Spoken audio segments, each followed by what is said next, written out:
I will prove Peter Wong that he said my Mandarin accent is very Cantonese. So I will prove him wrong in a minute, okay? So today's my topic is dry and wet mining of the human genome. So who have seen this? So because I know half of you are young colleagues, so maybe some of you haven't seen this. So this is called manual sequencer. So I am the sequencer. So I have to set the glass plate. So this is glass plate, and then set the glass plate for gel, and we still use isotope to do the sequencing. And so after setting the glass plate, I get all wet, sweating. So after that, nothing is wet in the lab for me. Okay, this is only wet experiment in the lab. Okay, so I use in this talk I try to convey to you what genetics could be useful in clinical medicine. Peter has given you a very good example. I will try to bridge the gap from a single family to a population-wide study GWAS. And then next speaker will also talk about more about how GWAS actually transform the medical care. So I will try to go through some of the previous exercise in genetics that has translated into medical care and actually bring about benefit to the patient. So this is 30 years ago. Okay, I use evolution abbreviation convention 30 years ago. In the 90s, we all do sequencing by this method. And so this is the readout. So remember, the readout is less than 100 base pair. Okay, so we have to read 4 lengths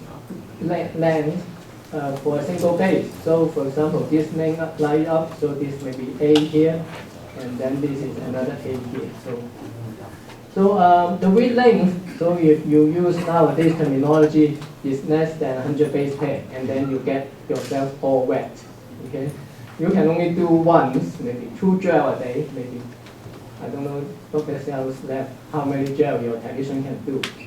But at that time, we have a privilege. Okay, you can name a disease or name a gene. Okay.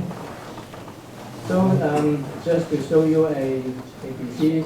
So very typical, also as a rare disease.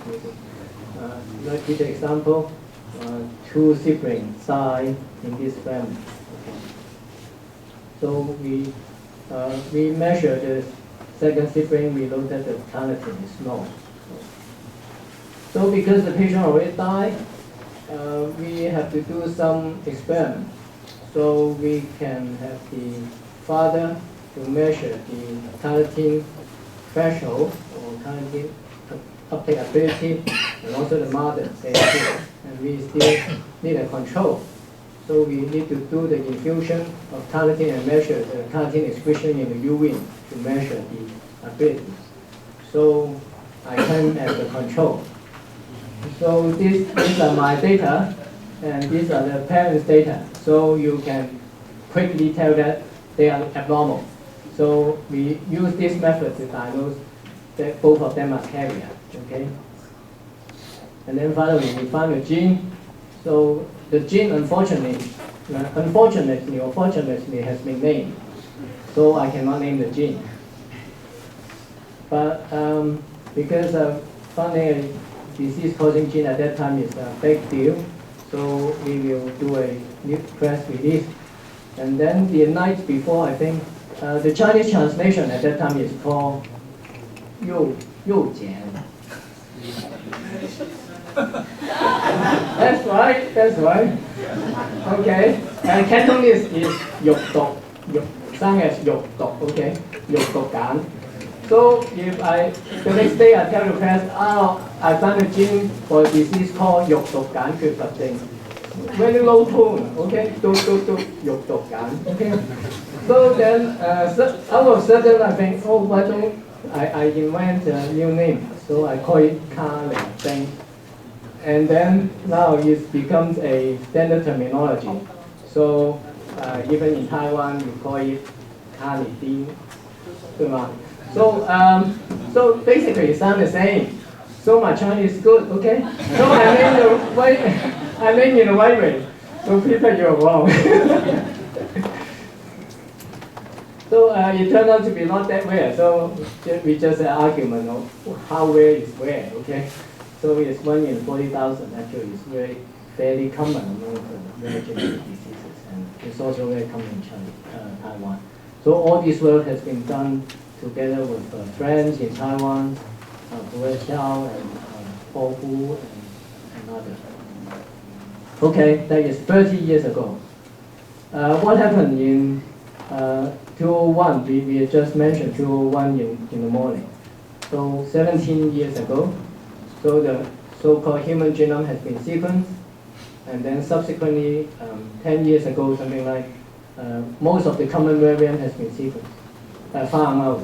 So we have the capacity to measure all these common variants and their association with diseases.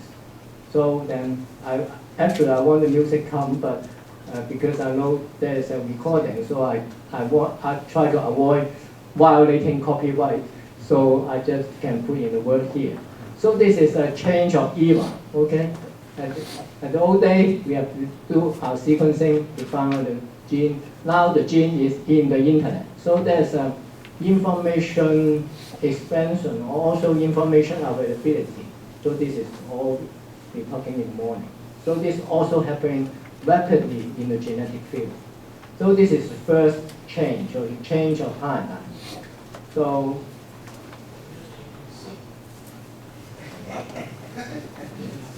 my music intelligence is too high. It will not allow me to sing. Okay, so then suddenly we are open to a different form of disease. Rare disease, okay? So about at the same time, I'm also privileged to work on BRCA1. So actually we published the first BRCA1 mutation study in Chinese. So we found that BRCA1 mutation, single gene disease causing common breast cancer, common cancer in women. It's only about account for 4% or 5%, okay, of all breast cancer patients. What about the remaining 95%? So I get inspired from Peter. I wrote his line, the last line, 把饼做大。所以我也要翘在大饼的那一边，不要翘在小饼的那一边。所以我想 okay, how could I work on this 96%? Okay. So this is the concept of genetic disease at that moment. Okay, classical genetic disease, single gene disease, Mendelian inheritance. So you got the mutation, you get the disease, little effect from the environment. But in the field of breast cancer, people know that very early. Okay, so the red one, 5% autosomal dominant. So this category. So this epidemiology study of sibling risk of breast cancer. If they have one sibling already have the disease, what are the risks for the remaining siblings? Okay, other siblings. So if the sibling have the disease before 50 years old, then the rest of the siblings will have 43% of breast cancer in their lifetime. So basically, this is autosomal dominant disease, okay, 50%, okay? And then, but if the sibling, two of them has disease before 50 years old, there's still an increased risk in the remaining sibling, but not as high as autosomal dominant. So there is a genetic factor inherited in the family, but not manifest as a dominant mode or Mendelian mode. So this will be this 96%, okay? So, and then about the same time, people has come with compact trait, the concept of compact trait. Actually, this idea has been first thought about in the turn of century when Fisher, the mathematician, calculated polygenic inheritance. So he is very, very pioneer. So we think that many genes may be involved and environment will also play a role. So this is, and then now it turned out to be the polygenic trait. So now we have more information. 5% a single gene disease, if you look at breast cancer, and then remaining 96%, they have very low penetrance gene. That has been reported in GWAS. So at that time, I call it 595 theorem of the genetic predisposition. So this is 95% will be doable by GWAS, okay? And GWAS, what is GWAS? Okay, just for people not in the field, just quick introduction. So suppose there's a gene that is 2 allele, and then big allele is a bad one, and small allele is good one. And we all come in different size and shapes, okay? For example, for a trait, okay, blood pressure. So people will have low blood pressure, high blood pressure. Pharmacogenetics, okay, poor metabolizer, rapid metabolizer, okay? So, but how does it translate into a disease? So you make a cutoff, actually. So it's blood pressure higher than 140, then you call them hypertension, okay? So certainly you get a patient group. And then you compare the genetic alleles or polymorphism in the patient's group with the control group. And then without statistics, I can say that the big D is a bad allele, okay? So this is the way we say which gene is involved in association study. Basically, it is a case control study, but we want to shy away the epidemiologists in our genetic study, so we create some terms, so we create some jargon. Basically, it's nothing different from a case control study. So around that time, there has been a dark age of the association study, because this concept has been around in 2000, and then before that, so there's a time gap. In 2007, we start to have microarray genotyping. So between 2000 and 2007, people think about their own gene and then try to do candidate gene association study, just study one gene, okay? So the problem is, so when we talk about information today, most of the guesses made by humans are wrong, okay? So we all make wrong hypotheses, and most of the genes found by single gene association study are wrong. So just take an example. Look at this silhouette. What do you think it is? So if you look hard under the microscope, you will think that it could be represented teddy bear, or actually it could be Tony Bear. So that's because humans' knowledge is limited, and then so it also applies for information, just like the pathway or whatever. Many of pathways are limited by current knowledge. So if you use that as hypothesis to start your study, sometimes you get wrong, okay? So we call it dark age. So most of these single gene association study report false positives. The only good example is ApoE, okay? ApoE and Alzheimer's disease was found by single gene association study. So we take this one as the first GWAS, published in 2007. And so you see, we did 3,000 cases and 3,000 controls. So we suddenly moved into a population study in genetics. So this is the first time in genetics we pop into a population study. And the silhouette actually is 这个叫什么？一个拼图的一块。Okay. So then, so GWAS come up with these peaks. Okay. So this one, each dot represents one SNPs. Okay. So for these 2,000 Crohn's disease patients, we genotype 500,000 SNPs, and each SNP we calculate the statistic. So this value is negative log of 10, 10. Okay. So this is p-value is 0.000000001. Okay. So you cannot argue this is a false positive. So it's firstly unbiased and the power is very strong. Okay. So after 2007 up to today, there may be 3,000 GWAS has been published. Okay. So most of disease has been studied. Still some left alone. Okay. So we have a privilege to work on this disease recently or some time ago. So it's called scoliosis. Okay, Peter is right.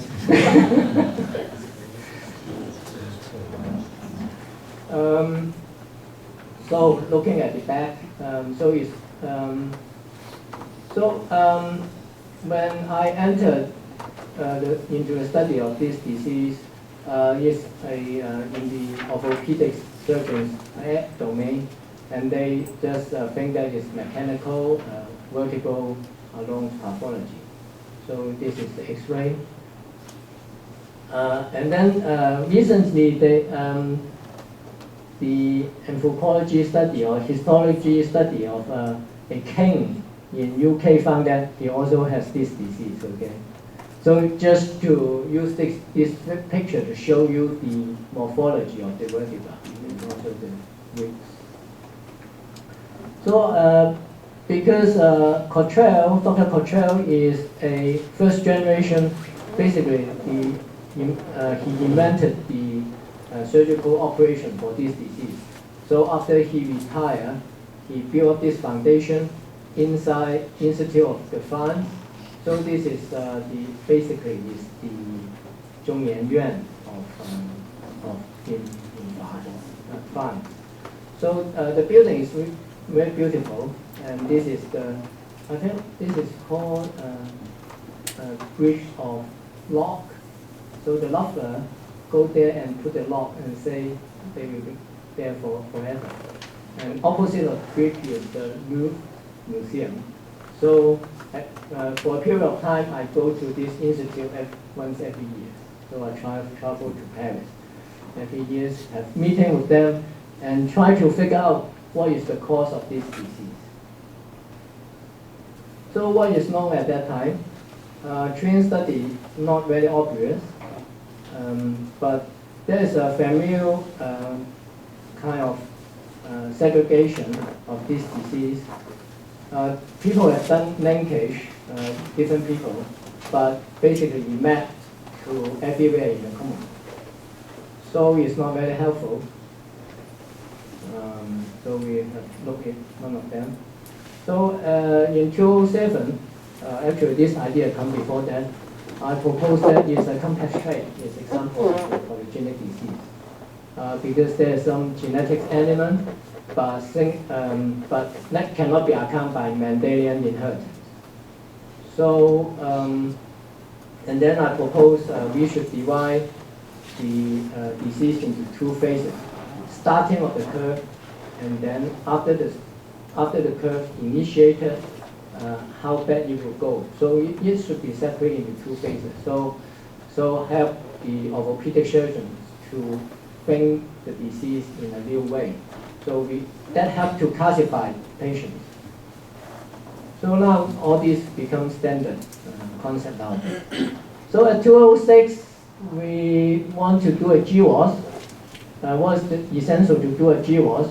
And Peter knows that very well. We have the chips, we have the machine, but we also need the money. So by the way, congratulations, Peter, you get the flagship started, although the money has not been in place yet. So there's two types of genetic studies, okay? If it is a single gene, we will do it by linkage method. You need to collect family. If this is polygenic, you have to collect cases, do association. So if you do linkage, just to contrast with linkage, you can do 300 marker to cover the whole genome.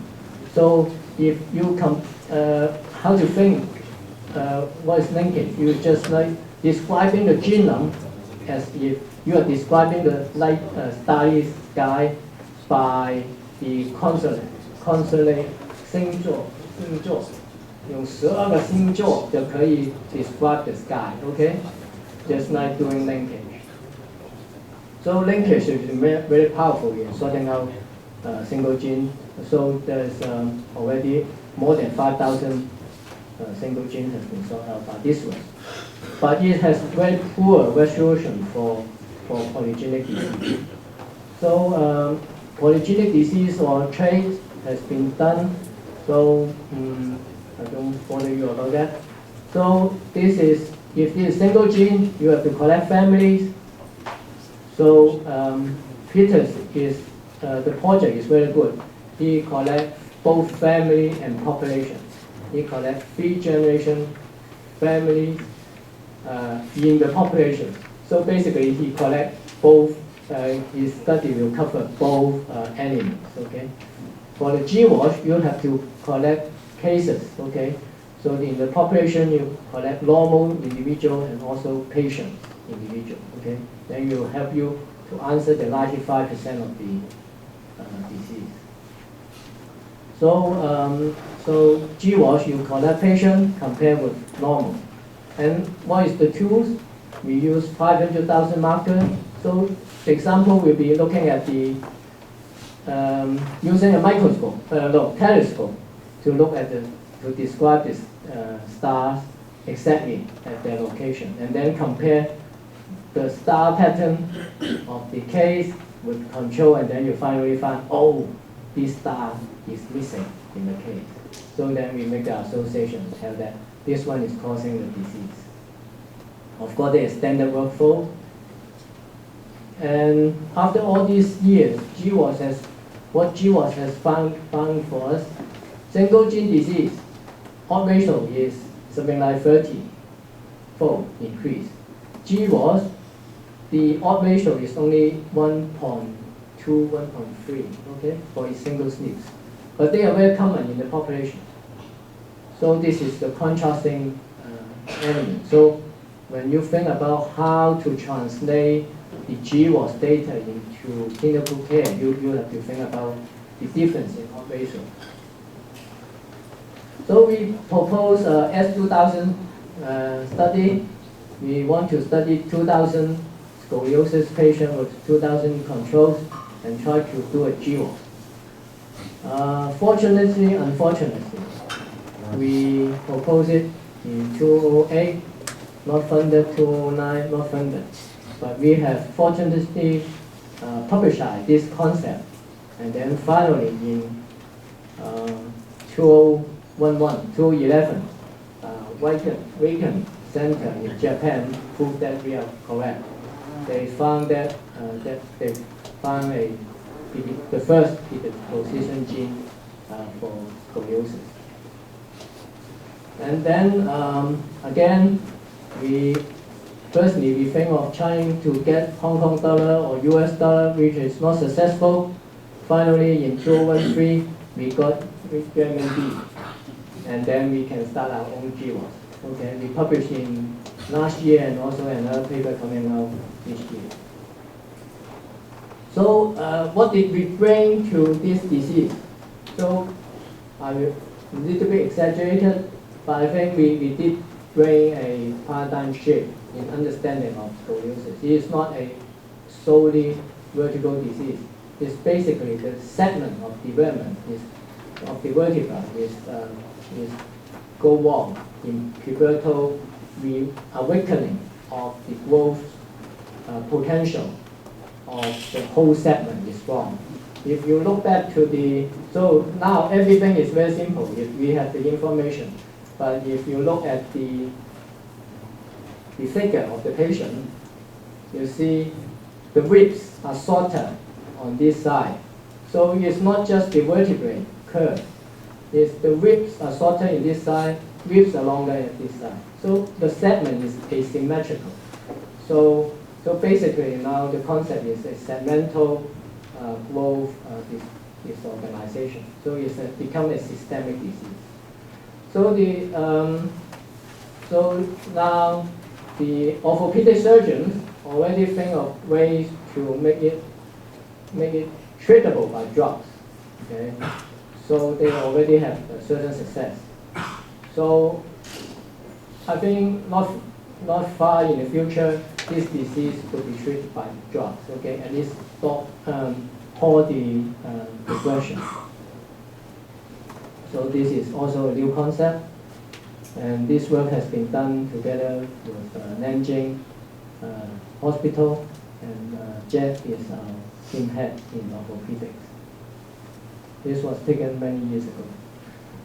So other GWAS that is undergoing in Hong Kong is we have 以前就是有4000童男童女去了日本嘛，我们有现在有4000个老年男女在香港做研究。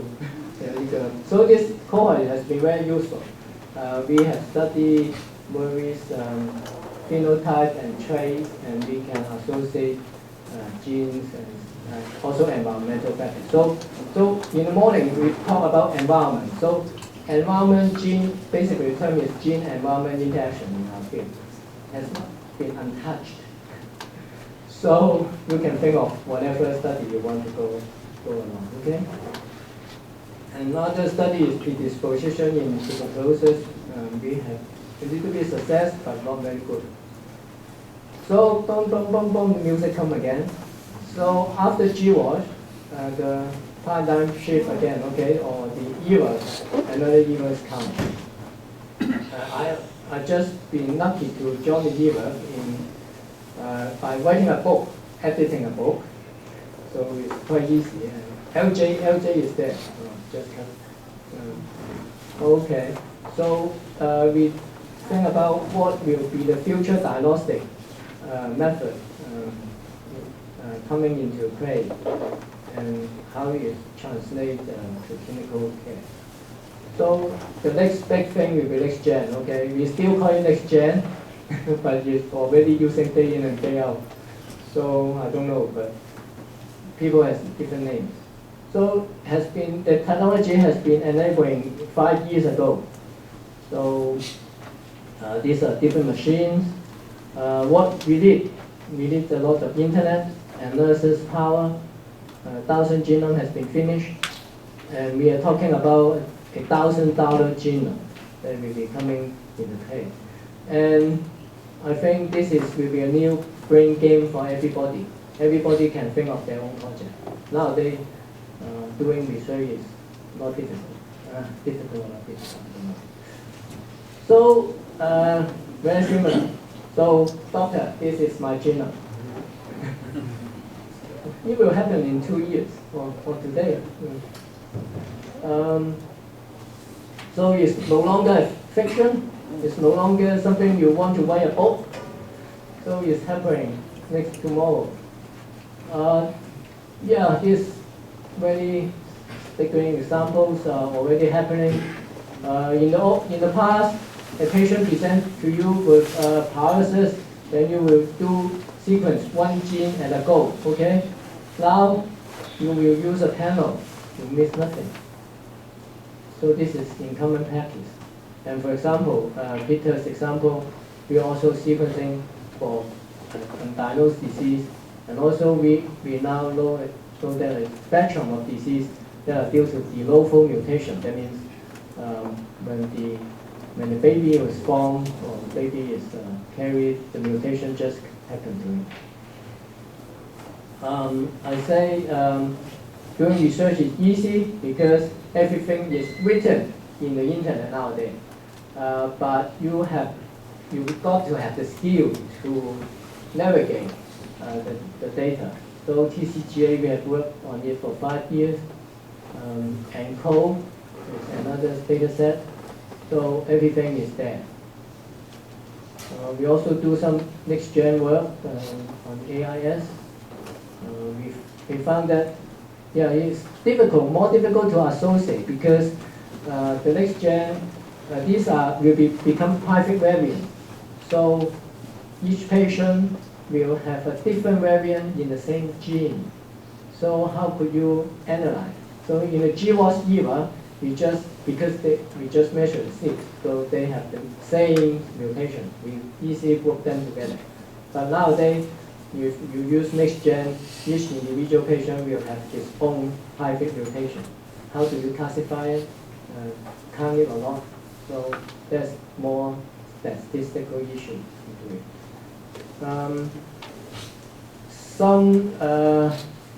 Some hints on resources implication. Computation or future job position. We already indeed need people who have experience in computational coding, statistics, computational biology, ability to handle big data, ability to man the server, and all this infrastructure. People is very much needed. Server you can pay, okay? Money can solve your problem, but people, education, training is not exaggerated. So we all need people to be great. Okay, what's next will be everybody's brain game. It's just bound by your own imagination, and dry lab will be indispensable. Wet lab just to help to confirm what you find in the dry lab. So yeah, that's I'm going to take you. Thank you. Yes, thank you very much, Nelson, for this wonderful presentation.